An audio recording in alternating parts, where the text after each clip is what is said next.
Yes, hello, good day everyone. Today we will report together with my group mates regarding about reading strategies. Before anything else, I would like to introduce myself. I am Jimbo Jibut 1, BEd 2. Okay, let's proceed. Effective teaching strategies for improving reading comprehension. So what is reading? Reading is a multifaceted process involving word recognition, comprehension, fluency, and motivation. When we say multifaceted process, it is having many aspects, no? Like recognition, acknowledge something, comprehension, the capability to understand something, fluency, the ability to express oneself easily and accurately, and motivation, the general desire or willingness of someone to do something. That is why reading is a multifaceted process. Comprehension instruction and the Common Core State Standards. So what is CCSS or Common Core State Standards is a set of academic standards for what every student is expected to learn in each grade level from kindergarten through high school. So these learning goals or this outline is what a student should know and be able to do at the end of each grade. These standards created to ensure that all students graduate with the skills and knowledge necessary to succeed in their career and life regardless of where they live. So what is the Common Core State Standards in reading comprehension?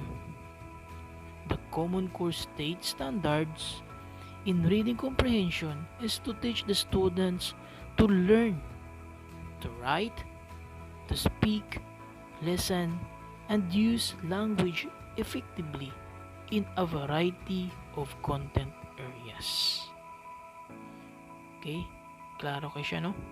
So, the student, no, should know and be able, no, be able to learn to write, speak, listen, and use language effectively, regardless of each grade level. So, what these standards do? Standards do is to emphasize the importance of reading complex or challenging texts that include demanding vocabulary and academic language. Also requires students to organize ideas across text using a variety of forms. Example is compare, contrast, and require background knowledge by Shanahan, Fisher, and Free in 2012. Okay, so klaro kayo siya, no? The standards is to emphasize as a facilitator, no? As a facilitator of the learners, and let the students or the learners to organize ideas with their own critical thinking. I have an example. Like a traffic symbol or sign. Every drivers should know and understand what is the meaning of this symbol and sign. Like a pedestrian lane or pedestrian crossing sign. The drivers should be alert for any people who might walk or run in front of their vehicle. Kay nga naman, kay kung wala sila kabalo ug wa sila kasabot ug unsa na nga symbol, it will lead them in accident. So kung wala ka kabalo, naagyoy mga circumstances na mahitabo, di ba? So mo na yung role sa facilitator of the learner or the teacher should emphasize what is the meaning and let the student understand with their own critical thinking. So how to teach students to be strategic readers? Allows the successful reading of increasingly complex texts because students learn how to make sense of text, increases engagement with text, enables students to draw on evidence in the text, involves teaching students comprehension strategies that help unlock the meaning of text. Also, it supports the attainment of the end of the grade of the Common Core State Standards. So, pareha na sa akong gibasa ng ina, di ba? The CCSS. Okay?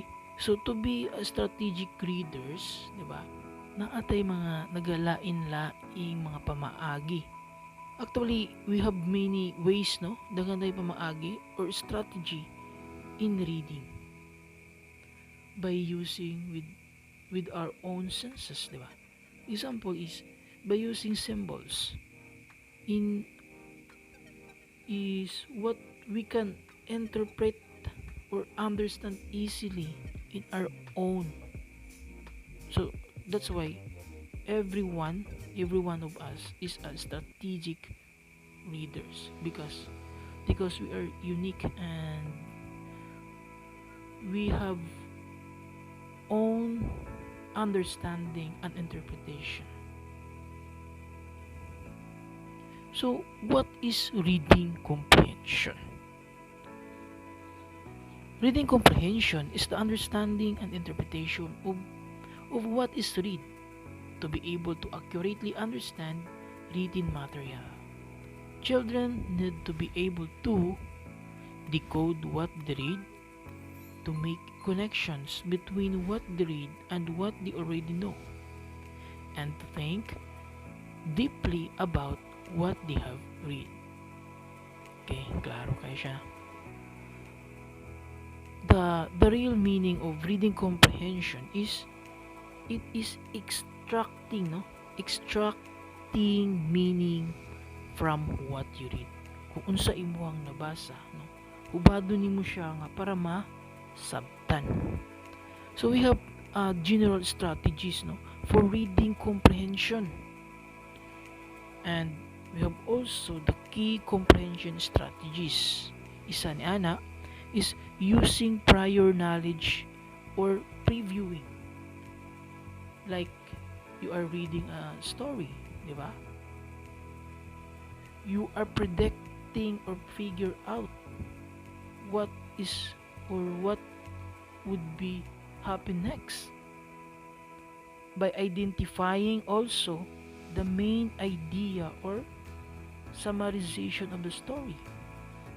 And sometimes it will sink in your mind by questioning why ngano kaya nahitabo siya or unsa pa kaya mahitabo sa story, and also making inferences. Sometimes na ay mga complex words or text na need nimo pa nga ma-elaborate what is the meaning in order to understand. And also you can visualizing the whole story from the beginning to the end. after you read the story and you understand also, and now you can now share to your friends or your relatives or family what really happened in the story you read. Okay, I think that's all for my reports. And before I will end this, let me read this quotes by Dr. Sayers in Reading Comprehension. The more that you read, the more things you will know. The more you learn, the more places you will go. And that's all for today regarding of my topic. And please stand by for the continuation of our group reports. Thank you and God bless. Good day. I will be reporting about what are strategies. What are strategies? These are the plans or methods used by a teacher to accomplish her lessons or iyang goal na lesson sa class. So, kumbaga, mo ni siya ang maingon nato nga pamaagi sa teacher or technique or ways on how she will accomplish her goal in class. Next, comprehension strategies. Example ani is when you are reading, you are using your mind to understand what you are reading. Under these are first, reading strategies. In reading, it is important on how you will understand what you are reading. Kumbaga, dili lang ta magbasa nga wala sa sabot. Dapat, when we are reading, we will understand what we are reading. Second, instructional strategies. Example of this, in your lesson, you will be using instructional materials for your students to more understand what you are trying to, kung unsa imong i-but pasabot sa ila. This is the strategy the teacher will do. Mga instructional strategies, mga pamaagi sa usa ka teacher unsaon niya pagpasabot og dali sa iyahang mga estudyante. Next, the interplay of strategies and skills. First, comprehension strategies. So, as what I've said gaina, sa comprehension strategy, you will use your mind. You will use your cognitive, di ba? You are using your mind to process what you are reading and to understand the content. Dili lang kay magbasa ta nga walay pagsabot, kundi we will read and understand. Partner gyud dapat na sila. Second, comprehension skills. So, kaning skills mao jud ni pinaka importante, pero importante pud ang strategy. So, both strategies and skills are important.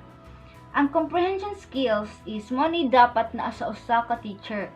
Dapat si teacher skillful and daghay na hibal-an aron ma-deliver niya og tarong sa students ang unsa iyang gusto ipasabot. So, ang skills must work in partnership with strategies. The strategy will not work without the skills. So, dapat partner gyud ang duha, the skills and the strategies. So, skills are used automatically, while strategies are used thoughtfully and intentionally. Thank you. Making inferences, the hallmark of good readers. So what does it mean? Making inferences is sometimes referred to as strategy and sometimes as a skills. According to Kispal 2008, making inferences as a critical comprehension skill, one that is done automatically while reading. In McNamara and Kendo 2011, whether inferencing is called a strategy or a skill, making inferences plays a key role in comprehension. Making inferences also impacts multiple strategies: activating prior knowledge, making predictions, summarizing, visualizing, clarifying, and asking questions. Making inferences forces the reader to engage in building meaning. Making inferences may occur at the word level, and it is inferring the meaning of a word. At a text level, it is inferring about the character's motive or causal relationship. And at a global level, it is inferring the theme or figuring out the relationship between characters across text. Making an inference involves using what you know to make a guess about what you don't know or reading between the lines. Readers who make inferences uses the clues in the text along with their own experiences to help them figure out what is not directly said, making the text personal and memorable. For example, you can infer that his aunt and uncle don't like him because of where he sleeps. Sam runs away from home to go live in the woods. You can infer that Sam is not happy with his home life because he ran away. You can also infer that he loves nature because he goes to the woods to live instead of a friend's house. Research evidence for strategy instructions. According to Snow 2002, reading comprehension involves the reader interacting with the text to construct meaning. So it means that reading comprehension is the understanding and interpretation of what is read, and to make connection between what they read and what they already know. In Trabasso and Bouchard 2002, proficient readers use a variety of strategies resulting in active, intentional, and self-regulated reading as they prepare to read, as they read, and after they read, for them to think deeply about what they have read. According to Campion, Brown, and Connell 1988, readers are characterized as having metacognitive awareness. Metacognitive awareness allows readers to monitor their understanding while reading, recognizing when their comprehension breaks down, and knowing what to do about it. According to Presley 2000, notes that it's beneficial to begin instruction by teaching individual comprehension strategies. In National Reading Panel 2000, individual strategies are acquired. Students should learn to employ multiple strategies flexibly and in combination as necessary. In Duffy 2002, students, even high-achieving students, benefits from explicit instruction and modeling of how to use strategies. The instructional goal is for students to understand, internalize, and use strategies independently. They need to learn what strategies are, why they are important, and how, when, and where to apply them.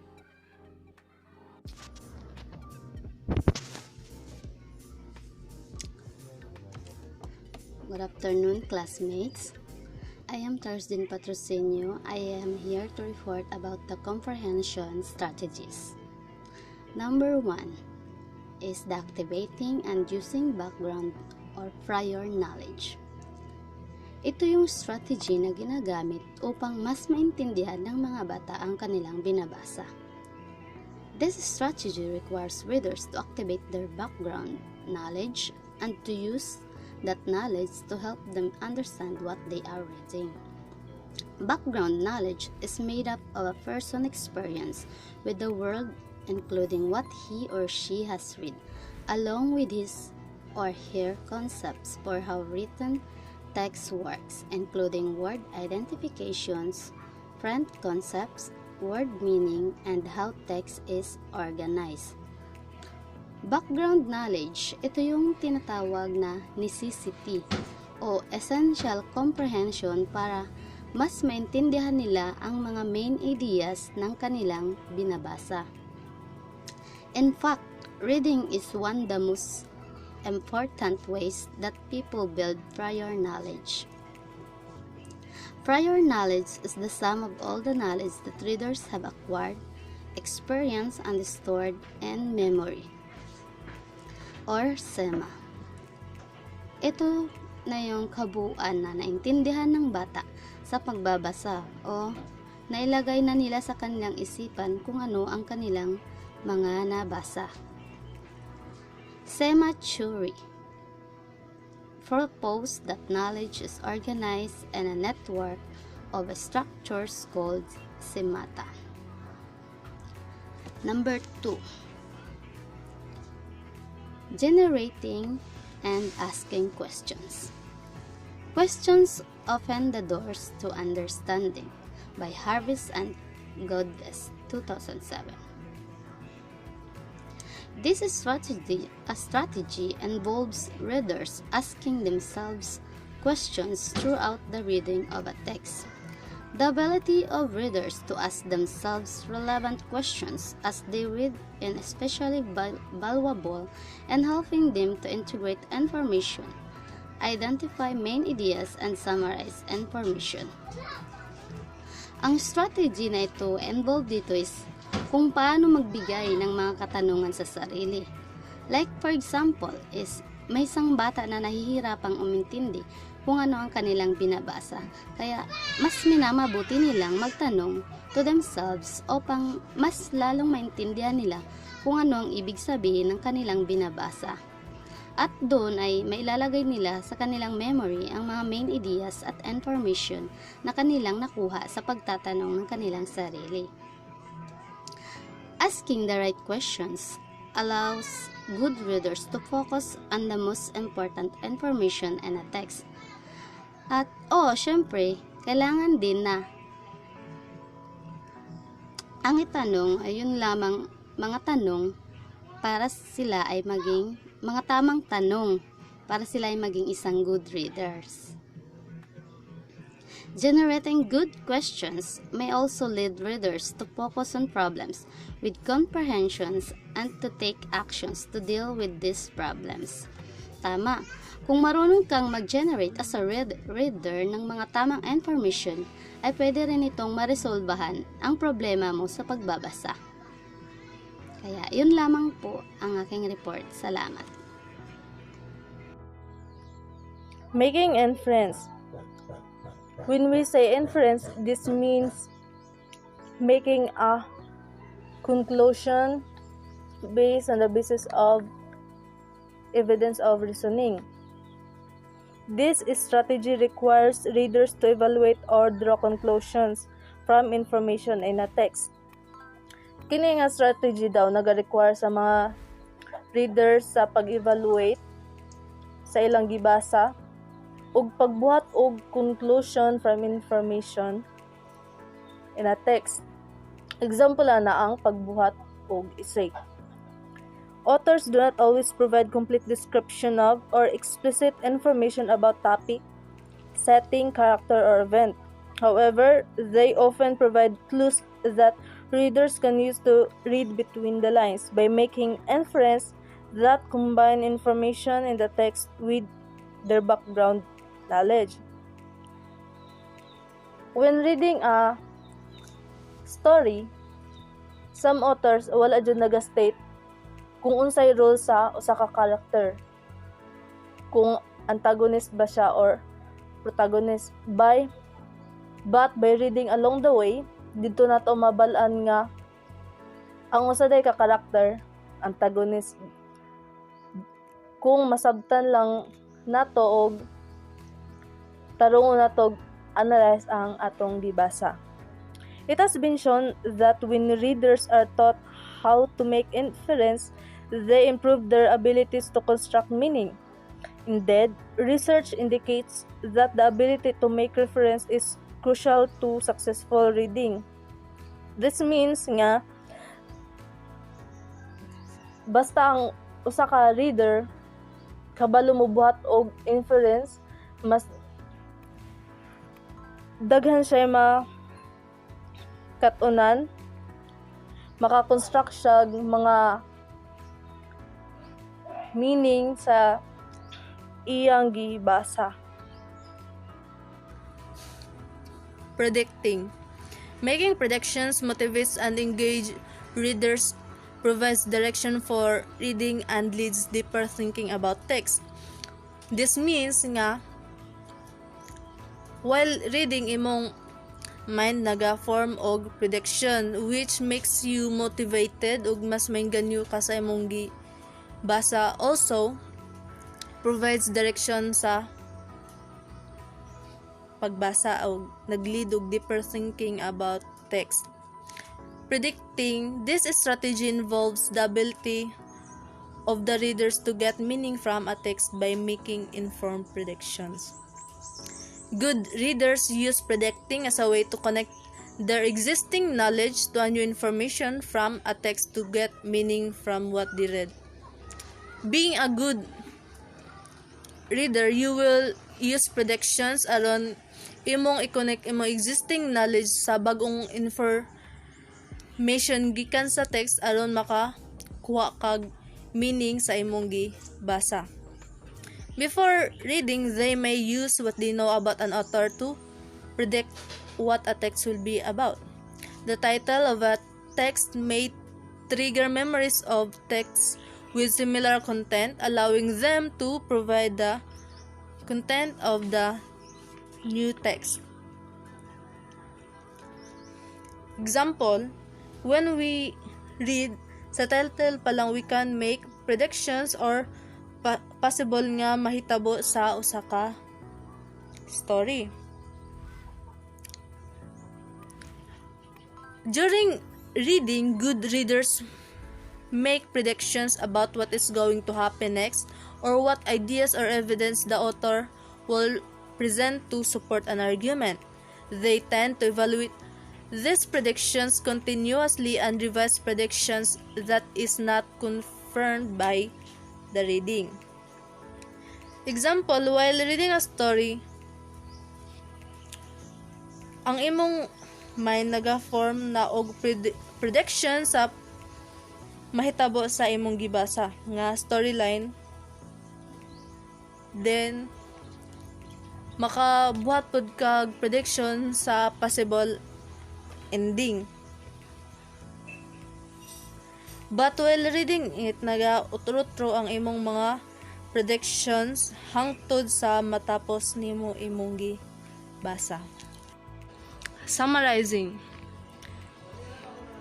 Kini daw is a strategy nga naga-involve sa ability sa usa ka reader to pull together or synthesize information in a text so as to explain in their own words what the text is about. Which means summarizing a topic through in your own words. Example of summarizing is making a report. When making a PowerPoint, dili tanan topic imong ibutang dito kundi ang important information lang. Another ani is ang pag-summarize sa usa ka story. When summarizing, gikuha lang nimo ang mga importanteng information ug buhatan nimo og storyline. In your own words, you can make a plot about the story aron masabtan sa uban readers ug imong ma-explain tanan what is the story was all about. It's said that effective summarizing of narrative text can involve such things as connecting and synthesizing events in a storyline or identifying the factors that motivate a character's action and behavior. Effective summarizing nag-consist of information nga hanay og di laktaw-laktaw. It is a storyline nga nag-connect ang information og dili katag aron mas maayo ang imong nahimo nga information. Example, kung ang teacher magingon nga magbasa rather og story from page 5 to 7. Then summarize what the story is all about. Ang tanan nimong nabasa imong move on in your own words nga imong ma-explain what the story is all about. That's what we call summarizing. Visualizing.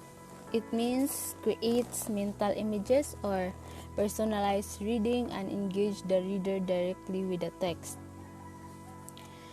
This ability can be an indication that a reader understands a text. Some research suggests that the reader who visualize as they read are better able to recall what they have read than are those who do not visualize. Sa gayon, ang kakayahan ay maaring maging isang nagpapahiwatig na nauunawaan ng isang mambabasa ang isang teksto. Sa gayon, iminumungkahi ng ilang pananaliksik na ang mambabasa na nakikita habang binabasa nila ay mas mahusay na naaalala nila ang kanilang binabasa. Visualizing is especially valuable when it is applied to narrative text. In reading narratives, reader often can develop a clear understanding of what is happening by visualizing the settings, characters, or action in the plot.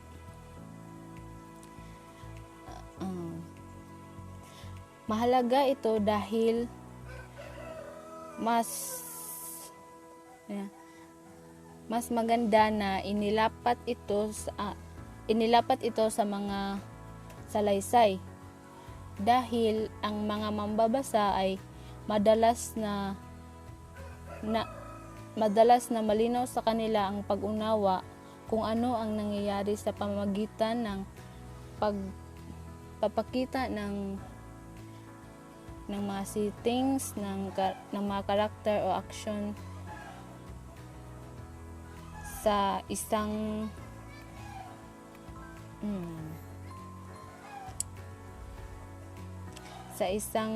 kanilang binabasa. However, visualizing can also be applied to the reading of expository text.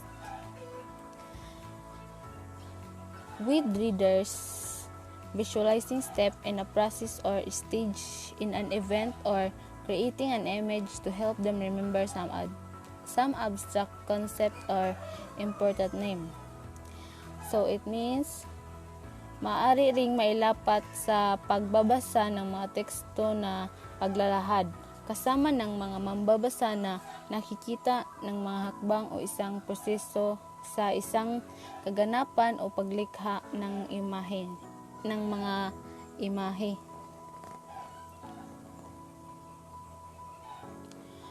At para matulungan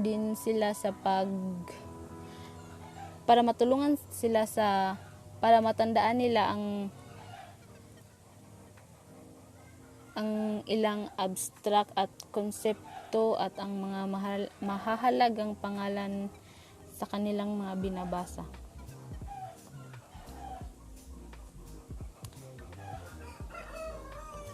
Comprehension monitoring. This involves the ability of readers to know when they understand what they read, when they do not understand, and to use appropriate strategies to improve their understanding when it is blocked. Comprehension monitoring is a form of metacognition. Good readers are aware of and monitor their thought processes as they read. In contrast, poor readers just do it. The strategies employed by good readers to improve understanding are called repair or fix-up strategies. Specific repair strategies include rereading, reading ahead, clarifying words by looking up in a dictionary or glossary, or asking someone for help. Good day, I am Marilu Imba from Group 2, and my report is all about teaching comprehension strategies. So, comprehension strategies are conscious plans, sets of steps that good reader use to make sense of text. So, the comprehension strategy instruction, it is the most effective when strategies are explicitly taught in the context of actual reading. This involves the instructional strategies of explanation plus modeling or demonstrating the strategy as to how and when to use it. So, it helps also the students to become purposeful, active readers who are in control of their own reading comprehension. Then, taking notes is one of the example of strategy instruction. Therefore, through the use of strategy instruction, students are equipped with the skills required to become good learners. Mahatagan nato sila og guide. So, next is strategy explanation. It involves describing the strategy and explaining why it is important to use. Explanations contribute to the ability of students to become independent in the strategy use and should be clear, succinct. So, ang succinct pasabot ani mubo siya pero kanang klaro ba, mubo pero klaro. So, explanation also helps students to think about when they have used the strategy previously and motivates them to try the strategy on their own or when prompted. So, this explanation stage takes very little time but should not be omitted. So, next is modeling thinking aloud. It is a common and effective form of modeling and helps students focus on building meaning and understanding how successful readers construct meaning while reading. So, for example, while reading the story of the garden in the frog of Toad together, the teacher uses a think aloud to model predicting. I think that this is a good place to stop and make a prediction. Frog has just told Toad that the seeds will grow very soon after he plants them. But we know that we planted seeds in our school garden. It took quite a bit of time for them to sprout. So I predict that Toad is going to have to wait a while to see his garden grow. So let's read on and see what happens. So the intent behind using think aloud is to help students develop their own ability to think about text, monitor their comprehension, engage with the text, and to solve problems while reading. So think aloud's focus on ideas and problems as they are encountered while reading. Next is scaffolding shifting. Responsibility to students requires scaffolding. Teacher can scaffold learning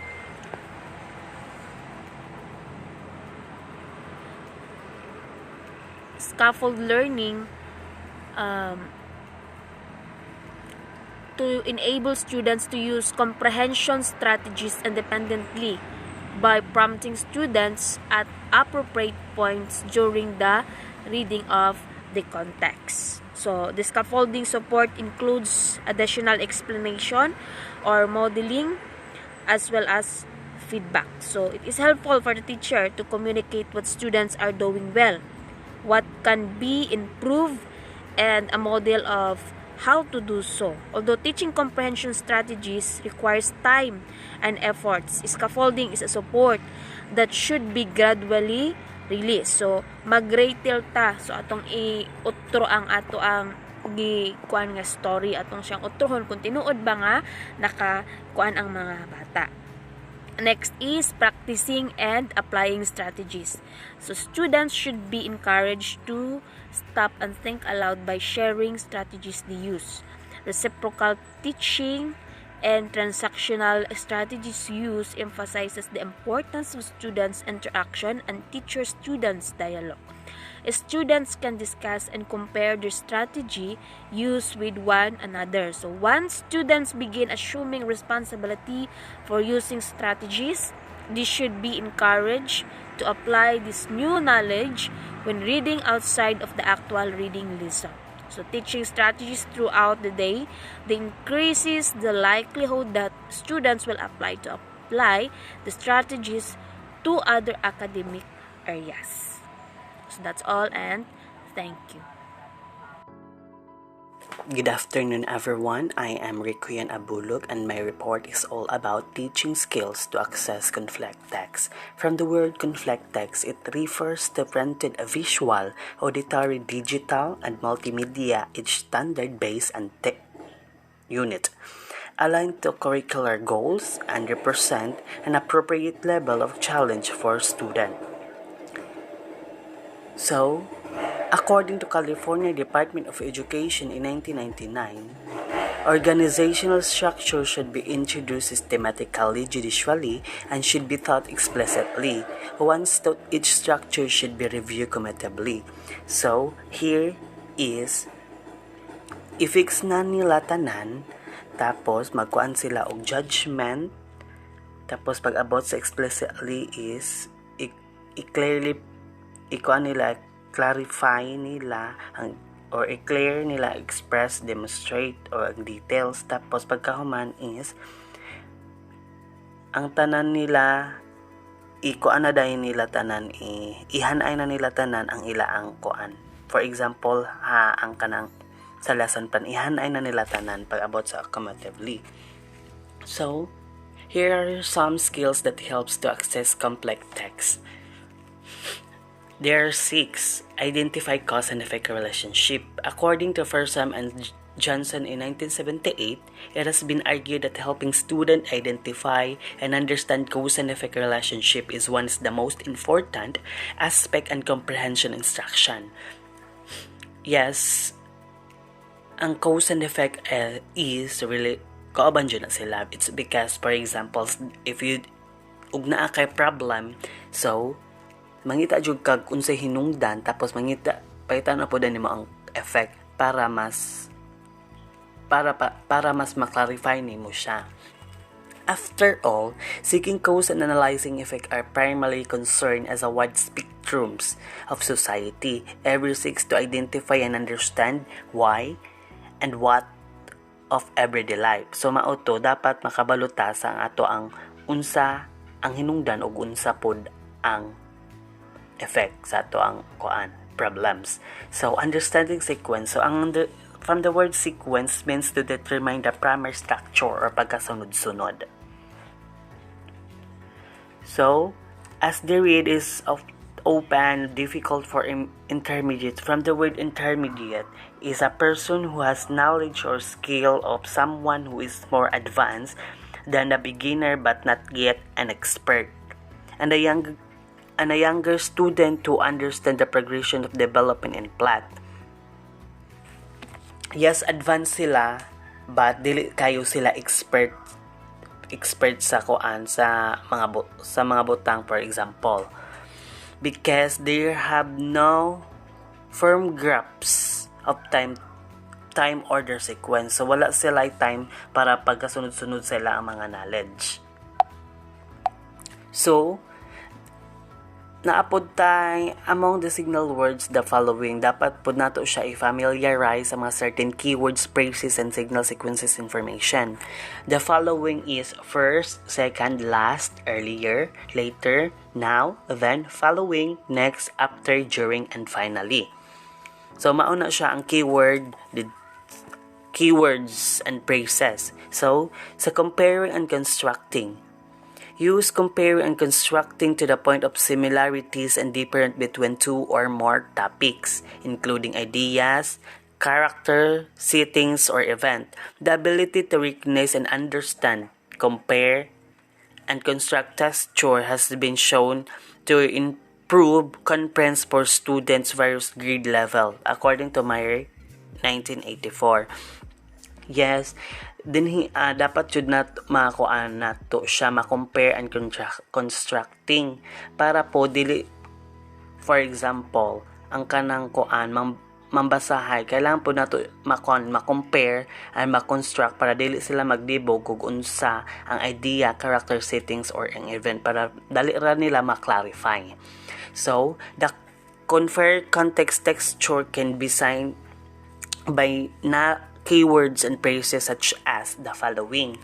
So napud tay compare and construct napud tay mga keywords and phrases such as the following: like, as, tell, although, yet, similarly, different from, opposite, same to, in construct, but, however, rather, and other hand.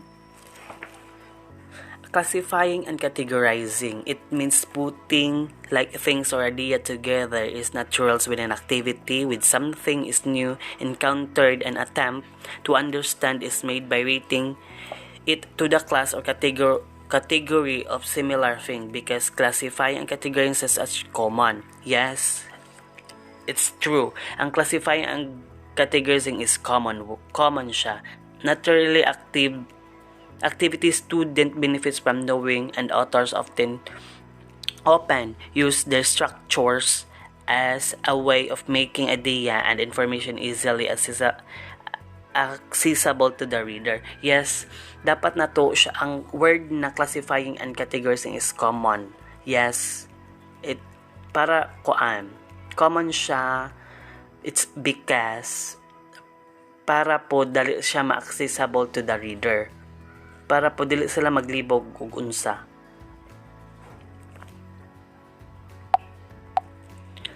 Identifying and distinguish main idea.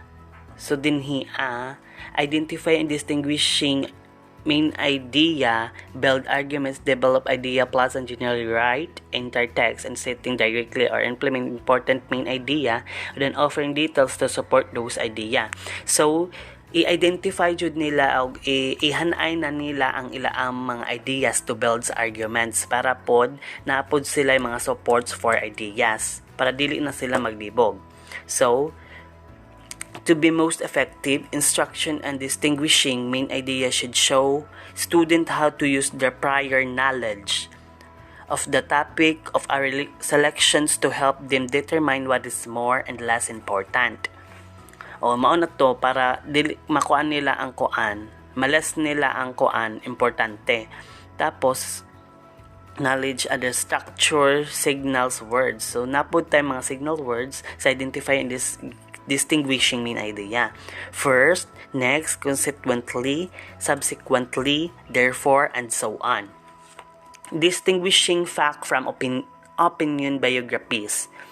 According to Helliman, Blair, and Ripley, in 1998, account of historical event, review of book, plays, and culture event, and other form of expository text in which author may take a particularly perspective can pose especially problem for if they are unable to distinguish a statement or fact from a statement of author's opinion. Open study students accept what is written as factual. Further, they often accept all factual something which we agree strongly or that they see or hear repeated often. Teaching comprehension skills to understand writer's craft. Comprehension skills can also be used to understand why an author writes in a certain way or uses various literary elements to communicate. Recognizing these elements will not only enable students to comprehend a text better, but it also may help them use these same skills in their own writing. Comprehension skills are the strategies a reader uses to construct meaning and retrieve information from text. Comprehension skills are very much thinking skills. Identifying and considering the author point of view. Making students aware of an author point of view can provide them with insight into the character, events, and actions in the story. identifying and understanding the author's purpose. Every text is written for a purpose. Good readers use their knowledge, the author's purposes for writing to sort out what is important in the text from what is less important. Teaching comprehension skills. As with comprehension strategies, instruction in comprehension skills progress logically. Teachers introduce each skills through explanation and modeling. After introducing each skills, teachers remind students to use it on their own, providing prompts and hints about when it used as appropriate. Teachers gradually decrease their prompts and hints, allowing students to assume more and more responsibility for employing skills on their own. Teaching limit the numbers of skills, 1 or 2, that can be identified clearly in the section. Teachers solidify the reading and writing connection by having students incorporate different text structures into their writing. Teachers remind students often that the purpose of any skills exercise is to give them tool to use as they read and write. Conclusion. Students today are faced with the increasing demand to read and read well. McNamara and Can-Do 2011 stress the importance of teaching reading and process and the strategies and instructions that may found in impacts student appreciation of reading as a progress, the goal of which is to understand what is being read. But the ultimate objective of comprehension instructions should be student ownership of the strategies and skills, knowing when comprehension breaks down and how to address the problem and repair the breakdown.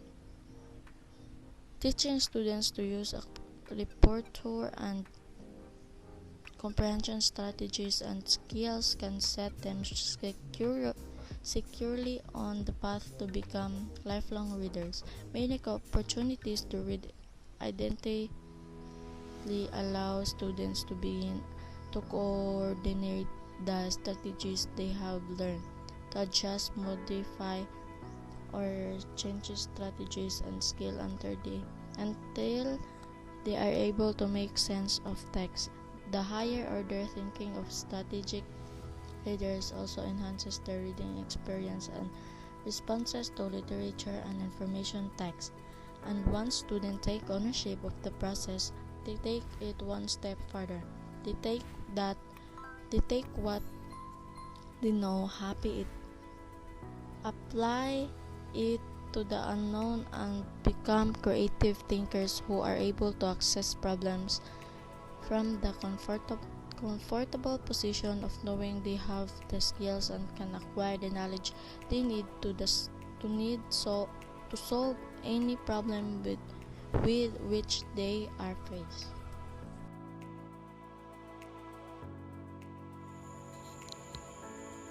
Teaching comprehension skills. As with comprehension strategies instruction by Kohler and Duffy, 1984, instruction in comprehension skills progress logically. Unang-una, nandun ang teachers introduce each skills through explanation and modeling. So, diri ay pinakilala ng mga guro ang bawat kasanayan sa pamamagitan ng pagpapaliwanag and pagmomodelo. So, mas dali ra siya masabtan kung imo gyud siyang i-explain or na-visual nga makita sa mga estudyante. Next, after introducing each skill, teacher reminds students to use it on their own, providing prompts and hints about when its use is appropriate. So, diri pinapaalalahanan ng mga guro ang mag-aaral nga ilaning i-apply daw sa ilahang kaugalingon. Next, Teachers gradually decrease their prompts and hints, allowing students to assume more and more responsibility for employing the skills on their own. Next, the teacher limits the number of skills to 1 or 2 that can be identified clearly in the selection. Next, teachers solidify the reading and writing connections by having students incorporate different text structures into their writings. Last is teachers remind students often that the purpose of any skill exercise is to give them tools to use as they read and write.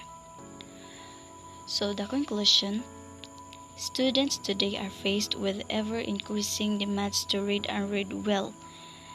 McNamara and Kendio 2011 stress the importance of teaching reading as a process, and the strategy instruction has been found to impact students' appreciation of reading as a process, the goal of which is to understand of being read. But the ultimate objective of comprehension structure instruction should be student ownership of the strategies and skills, knowing when the comprehension breaks down and how to address the problem and repair the breakdown. Teaching students to use a repertoire of comprehension strategies and skills can set them securely on the path to become lifelong readers. Many opportunities to read independently allow students to begin to coordinate the strategies they have learned, to adjust, modify, or change strategies and skills until they are able to make sense of text. The higher order thinking of strategic reader also enhances the reading experience and responses to literature and informational text. And once students take ownership of the process, they take it one step further. They take what they know, apply it to the unknown, and become creative thinkers who are able to assess problems from the comfortable position of knowing they have the skills and can acquire the knowledge they need to solve any problem with which they are faced.